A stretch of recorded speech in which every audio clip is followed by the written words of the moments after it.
Tip FM's Tip Today. With Slattery's Garage, Puck On. Over half a century driving the people of Tipperary and surrounding areas with quality, reliable and economical vehicles, new and used. Call the sales team today to discuss your next car or van on 067 24111. Thanks, Pat. Welcome back to the final hour of Tip Today. Now we have a pair of tickets to give away for Pints in a Field. And, of course, that is the wonderful festival with the two Johnnies that's happening next summer. And we're looking for a finalist again today. All you have to do is text two Johnnies along with your name and your details to 083 311 3311. And we will announce the finalist just before the end of the programme. And, of course, the tickets will be given away then on the show tomorrow. And by the way, tomorrow we will be coming to you live from Nina. Nice to hear from Patrick Cahalan from the Scale Community Group in Laura. And he's telling me that they have a very busy weekend ahead in Laura. They have Mike Denver performing in concert as a fundraising concert for Scale, the Laura Graveyard Committee and the Parish Council this Sunday evening, the 7th of December from 7 to 9 p.m. There are a few tickets remaining. And there's a number there, by the way, if you want it as well. But Leanne will have it if you want to book tickets. It's 087 696 2490. That's 087 696 2490. Concert is being held in Rathcabin Church. And also this coming Saturday, the 6th of December, we're opening our new purpose-built community shop in Laura. And this has been a long time coming, Fran. It says here we've been using our community hall since 2016. And opening 7 days a week, and the shop is run solely by volunteers. We're open on Sunday 10 a.m. to 4:30, and and lots more there where that is concerned as well. But we wish you well, and have a great concert, and let us know about what happens with the shop as well, won't you? It's time now for a health slot, and I'm glad to be joined in the studio by Muriel and Charlotte. Good morning to you both, and thanks for coming into us today. There's been many questions from listeners for you both following various conversations, and we're going to get through as many as possible. Is that okay? Yeah, if we perfect. sort of do a questions and answers series. Charlotte, can I start with you, because you look after the skin and hair aspect of the company Eczema, first of all, and one of our listeners wondering, how can I manage flare-ups and soothe irritated skin? Is that something you're coming across a lot? Every day. Before I answer that, would you mind if I just say hello to someone really quickly? Sure. My lovely neighbour Pasquale listens to your show every day, and he's been a little bit under the weather lately, and I know it will cheer him up just to hear his name on the radio. So just want to say hello to him first. What's his name again? Pasquale. Okay, well, Pasquale, and we wish you well indeed. Eczema then, do you want to eczema, it's also known as atopic dermatitis. It's so common. It's quite commonly confused with psoriasis. So it's quite important that people get a diagnosis, that they're not being treated for something like psoriasis when it is actually an eczema. So one of the easiest ways to tell the difference between the two is generally psoriasis has a very specific border to the scales, where eczema doesn't. Okay. It tends to be more widespread, and it tends to be a little more itchy, okay? So what can we do about it? So it's an issue with the skin's barrier function. Something has caused your skin's barrier to dysfunction. So usually it's something like an allergy or an intolerance to a product. It can be environmental, perhaps you're in an air-conditioned office, something like that. It can also be due to bacteria. Staph aureus is a really common bacteria that causes an eczema flare-up. So what we recommend for people is phototherapy. So it's like a UV light mask. You might have seen them. They're all over the internet at the moment. It's like a red light mask. It helps to calm inflammation. Skincare is really vital. To use an emollient to protect the skin from the elements. And the 3-minute rule is really important with eczema. So after you wash your face, you have to hydrate the skin within 3 minutes. So if you get out of the shower and you wash your face, because your skin's barrier is weakened, you have to lock that moisture in immediately before it starts to lose moisture. Right. So you apply an emollient, and there's a whole bunch of ones that I recommend. I know I can't mention them on radio, but they do a really good job of locking in that moisture.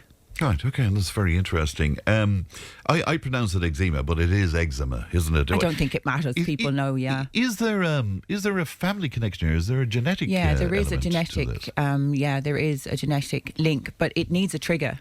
So there's no real cure for eczema. If you do have a weakened skin barrier, you will always have that. It's just about knowing what causes that flare-up. once you can identify that, it's much easier to manage rather than just sort of constantly applying topical ointments like steroids, for example, that have their own long-term side effects. So identification of the trigger for me is number one, and take it from there. All right, okay. Is stress an issue? Massive. Like our skin is an organ. I say this every time I come on. Yeah. But our skin is an organ, and one of the key things that trigger any autoimmune diseases or things like eczema is stress. It's that rise in cortisol and adrenaline. It causes instant inflammation. So if you already have something that's causing irritation, it's going to worsen it. Muriel, can we start with a diabetes question? Because again, it's something you talk to us about all the time, and we probably get more questions on this than anything else. I'm sure you would agree. And I probably see, I'd say 1 in 4 to 5 of my patients lately are presenting as pre-diabetic or have diabetes already. And just as we're even talking about it, my first patient yesterday, and she listens, so she'll know who I'm talking about. She's here in Clonmel. She presented as, I suppose, what you'd say pre-diabetic. She'd been to her own doctor, her HbA1c, which is your diabetic or pre-diabetic glucose number, has been steadily rising over the last 3 years. So it went from 41 to 42 to 43. 42 is kind of top parameter. You might get away with 46, but 42 is kind of top parameter. The doctor, her GP, said to her, your number's 43, steadily climbing. You need to do something about it. And she said, I've never heard this before. You never said it to me before. How long is it steadily climbing? And she said, probably about 3 years now. And she said, oh, what am I going to do? This was a conversation that was had over the phone when her GP rang her with her blood results. And she said, well, you need to watch your diet. You need to stop eating sugar. And she said, well, I'm actually attending somebody for the last 12 months. So my diet is actually very good. What else do you recommend? And she said, well, if you go and ChatGPT. ChatGPT. He's getting mixed up. Yes.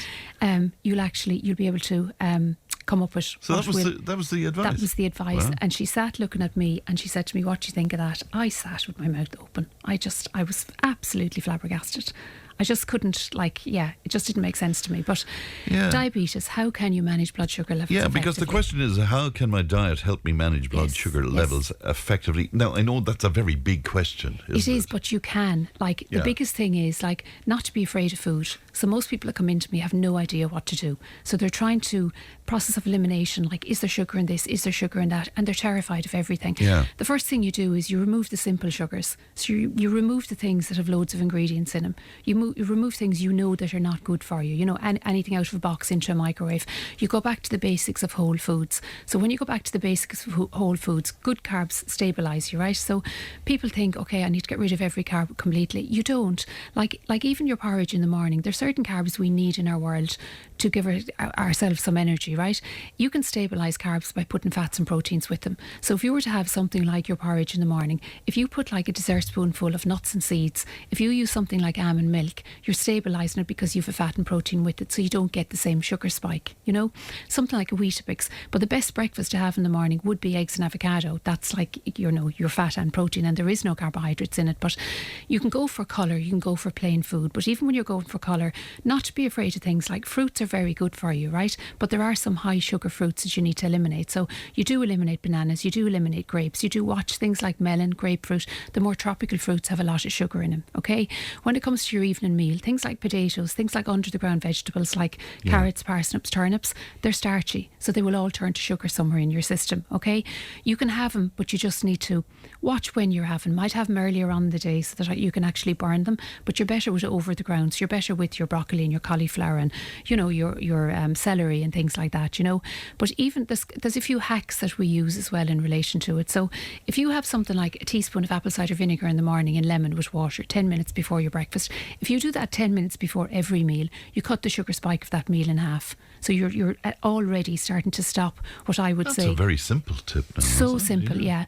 And there's loads of other simple ones, like even when you're having your lunch in the middle of the day or your dinner in the evening time, if you eat a small salad or you eat 2/3 of your veg first, you create what we say is a vegetable mesh at the end of your stomach, and that stops the fast release then of the potatoes, etc., going into your system. So again, that's like cutting your sugar spike in half, So there's lots of things you can do, and I beg your pardon, is bread the real baddie here. No, not, well, white bread. But like if you're going for a good brown bread, like you hear me talking about McCambridge bread all the time, if you're going for something like a proper whole grain, dense, high fibre, and if there's nuts and seeds in it, that's a very good bread. You do need to eliminate things like dairy isn't a good option, you know, even for somebody with diabetes, because there's a lactose in it, you know. So the general things in your diet that we talk about being inflammatory, it's the same in the diabetic world, you know. But one of the best things you can do, and people don't realise it, is the evening time is when blood sugars are going to spike after a dinner, really, because we're sitting down and we've come in after a hard day's work or whatever.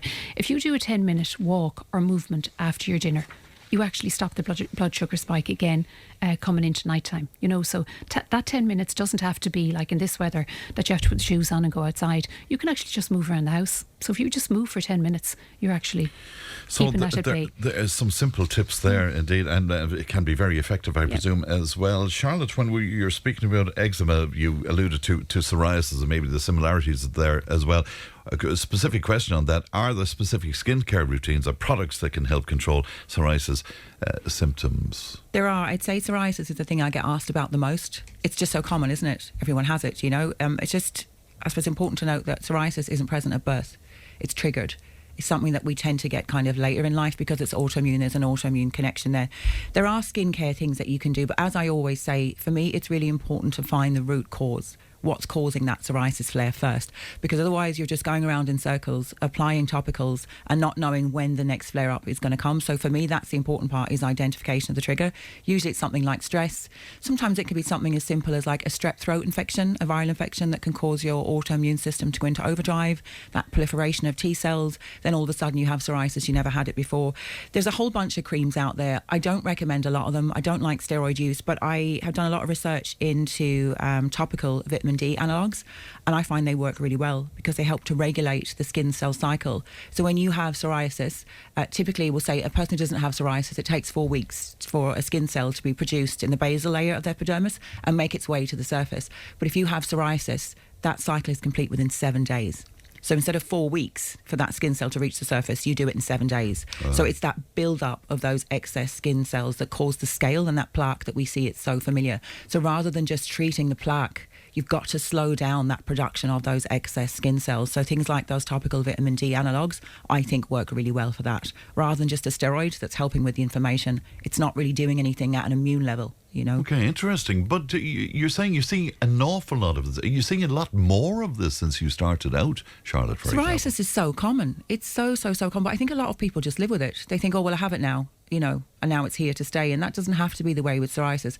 Even though there's no cure, you can successfully put psoriasis into remission once you know what the trigger is. Identification of that trigger. It's like the hair loss, the eczema, all these things. You've got to figure out what's triggering it. Sometimes it's something as basic as stress. Like, stress can be managed.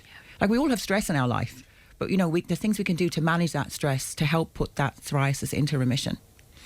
Muriel, will you talk to me about IBS? Because, again, this is something that you and I have spoken about over the years quite a lot. But, again, we get questions in all the time, particularly where this one is concerned. They're talking about the foods that could trigger the symptoms and how can I create a gut-friendly meal plan where that is concerned as well. So, first of all, what is it? You know, it's irritable bowel syndrome, and it can't be, like, it's not a disease. So if you go to a doctor, you can't actually, or, you know, you have your colonoscopies, etc., you can't actually see it, but you have all the symptoms of it. So it's very like this silent disease and you don't know what's wrong with you. So is it like an allergy to some degree? It is in a certain extent, but it's not, because it's normally a number of foods that you're intolerant to, you know, and I'm getting more and more men presenting with it lately, which is wow. And I don't think it's that more and more men have it. I think men didn't talk about it. Yeah. So when I'm talking about things like here on the radio, like about having gas and you shouldn't have diarrhea and cramps in your stomach, and like I've one man, he was going to the toilet like 20 times a day. Good you God. know, so like things like this, like you shouldn't have like nauseousness and this awful tiredness and this inflammation is in, you know, rings are getting tight on you and you're really, really tired, like, and they can all be symptoms of IBS, you know. And like, how do you figure out whether you have it or not? So elimination has to be the number one. So you're literally starting down, even when somebody comes into me, starting off literally literally writing down exactly what foods you're eating every day, and then you have to start eliminating. So it's like a trial and error thing for all the world. The biggest ones go again, like high fat and fried foods. Caffeine, they stimulate the bowel, so they'll make you go to the toilet more often. Alcohol, sweeteners, these are all the basics. Your dairy, and then fructans like onion and garlic. And people wonder, because onion and garlic, they're good, and garlic is supposed to be healing, and that they literally try to go to the site of injury. So they try to go internally to heal you, so they can actually exacerbate your symptoms. So it's nearly for all the world like having an open wound and putting Dettol in it without diluting the Dettol when you put onion and garlic into a gut that's already irritated or a gut that's already well. So you eliminate, first of all, what I would always say, the big ones: the dairy, the saturated fat, the processed sugars, and the chemicals and preservatives. And then you start on a whole food diet. So your grains and stuff might work, but they mightn't. So you have to work and see, is wheat good for me or isn't it? Is rye a better grain? They can irritate the digestive system. Carbonated drinks that cause gas and bloating, they're going to be gone straight away. Beans and lentils can be very hard as well. So for somebody coming in, again, they have no idea, and you literally have to go down rabbit holes to try and fix it. Even though they might go under the banner of IBS, I presume everybody is individual and with individual symptoms and causation and all of that. Like for some people, I have one woman in particular, we literally had to go back to 3 foods. So we had to go back to 3 foods we knew that would work for her, and that was chicken, salmon and potatoes. Wow. So we started off, and that was like breakfast, lunch and dinner. And we did that for the first 3 days, and then started adding back in foods, 1 food every 36 hours to see what reaction she was getting.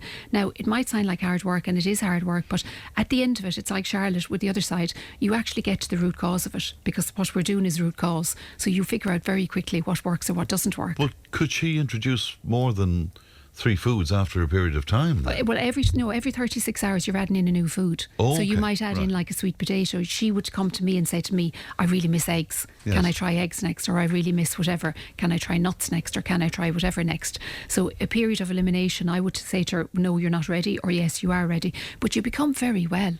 Like I've another man that we had to bring it back to 5 foods. He's now back on a full list of foods. He was into me yesterday evening, I think he's about 2 stone. It's 2 stone weight lost, a couple of levels of visceral fat internally gone. This is like with IBS, and he feels so well. And I said, right, plan for Christmas. And he said, no, I don't need a plan for Christmas. I want to feel well. I know what I'm doing. So he said, I'm fine. He said, I will stay doing what I'm doing. It's interesting. There's something that occurred to me there just while you're talking to me, which is that, in terms of what our digestive system is built for, over the last 20 years or so, we're all having Indian food and Thai food and heavy duty curries and the like, and I love them to bits, all the spices. So, but are we geared for that?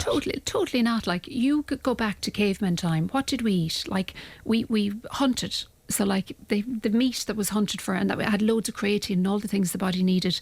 They speared fish, and then they ate whatever was available, like berries on the bushes and stuff like that.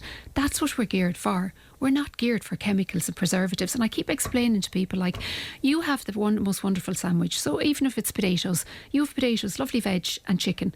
3 whole foods, you know exactly what's in them. You put them into your gut will know exactly what it's getting, so it can decipher it, and it can literally send it to all the cells, and everything can go ding, ding, ding, ding, ding, and everything can switch itself on, and your body is good. You put something over that, say like an extra light mayonnaise, or say like Bisto or something that's full of chemicals, something that has MSGs and all that kind of thing in it, that covers your dinner. You put that in, then you can't decipher what you're actually after giving it. We're not designed to decipher chemicals. We don't know what's in them or processed sugars. But you might have a basic good food or good meal, and then you destroy it. Just ruin it by doing simple things. Yeah, it's interesting. Can I go back to you, Charlotte, and dandruff? Now, how common is it? Is this a male thing, by the way? It's interesting that you say that. It actually is a male thing. Is it? It is, yeah. Far more men suffer from dandruff, and it's because of the androgens. It's a type of sex hormone, so it's the same thing that drives acne. So generally, acne sufferers in the early teens tend to be males for the same reason. It's that increase in androgens. It leads to an increase in sebaceous activity. So that's the oil that we produce. And if you do have an overgrowth of yeast, like malassea, it's a very common cause of dandruff, it feeds on that sebum. So the more sebum you have, the happier those yeast are. They're like, great, let's all eat. So it's really important that if you do have dandruff, you figure out what the cause is, because it could also be something like a seborrheic dermatitis, where you're actually getting irritation from that, increased build-up of sebum. But the shampoos that you can buy that have antifungals, like selenium disulfide or salicylic acid shampoos that help to break down the sebum, it just helps to lift the scale and just slow that production of oil. So quite often I think people associate dandruff with dry scalp. Yes. Actually, more often it's the opposite. Is it's it? people that have oily hair. Yeah, it's an overproduction of sebum. That's very interesting indeed. And the shampoos, particularly the most famous ones, I suppose, they're just dealing with the symptom, I suppose, whereas you obviously deal with what the cause is. Yeah, I feel like a broken record because everything comes back to the same thing. It's like Muriel saying, everything comes back. You've got to find the cause. So if you are producing too much oil and it's something that hasn't happened to you before, you have to look at why. Is there a hormonal disruption? You know, if you're female, do you have something like a PCOS? Is it due to something like having a Mirena coil fitted? You know, are you perimenopausal? You know, what's going on in your life? Have you just had a baby? Different things cause hormone disruption. Stress is another one. So again, it's about finding the cause. If you never had dandruff before, why do you have it now? So rather than just treating the dandruff again, try and figure out why am I creating excess sebum at the moment. Right, and the sort of tie-up between what Muriel is saying to me and yourself as well, is it diet-related at times? Can be, yeah. Like if you're eating a lot of saturated fat, then that's obviously going to help you to produce more sebum. It's what you don't want. But even the basic things, like how often do people wash their hairbrushes or combs? How many times a day do you run your fingers through your hair? There's a lot of oil on our fingers. How often do we wash our hands? All of those things, they actually help to stimulate the sebaceous glands on our scalp. You know, the constant touching or even washing your hair with water that's too hot, it's going to stimulate the production of oil. So we need to look at all the things that we're doing in those behaviours as well as the diet and the environment. Sometimes it's as basic as using the wrong shampoo. You may have oily hair and you're using a shampoo that's not for oily hair, so it's not effectively removing that sebum. So it's sometimes as basic as that. This is complete news to me. I would have thought it's about dry skin. Yeah, everyone does because it has the appearance of a dry scalp, doesn't it? Because it's flaky. It's flaky, yes. Yeah, but it's more commonly oil. So the more oil you have, the more food there is for that malassea yeast to feast on. All right, would you take one more for me, Muriel? And we're not even going to touch half of what's been coming into us where this is concerned, but you want to talk to me about the heart. Yeah. Because this is something you're coming across quite a lot. Adjusting diet to support, I suppose, cardiovascular health. You come across this a lot. So much of this and diabetes, and I talk about this a lot as in the cholesterol levels. We used to see high cholesterol in people as young as what we're seeing it in now, and like it's back into the 30s, isn't it? I talk to you about it every day, Charlotte.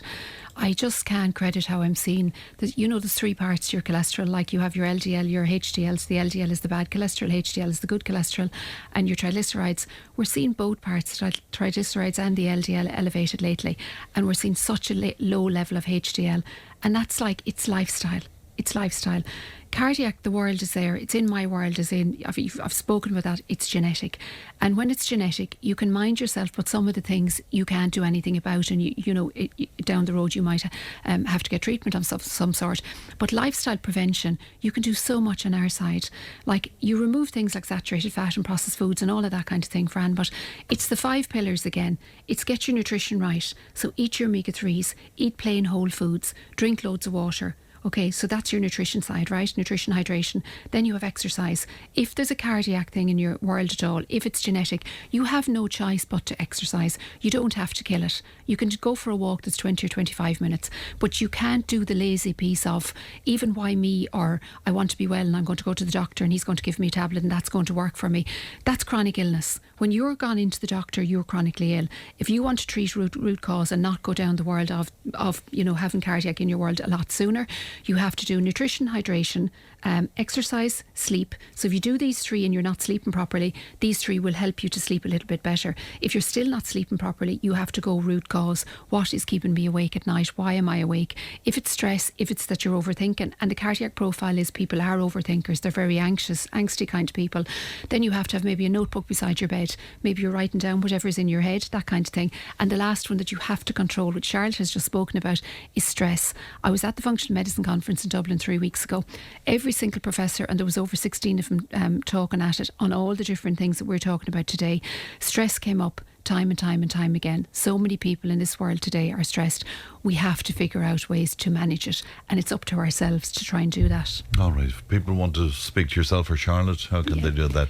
We're going to test her now with the number. Let's see how she's going to do it. They're giving me daggers here first. I guess, can she do it? And then they're ready to just laugh at me, right? It's the only giggle we get all week, you see. I'm actually very good with numbers, so yeah. So it's 062 88 002. Yay! Okay, but can you do it again, though?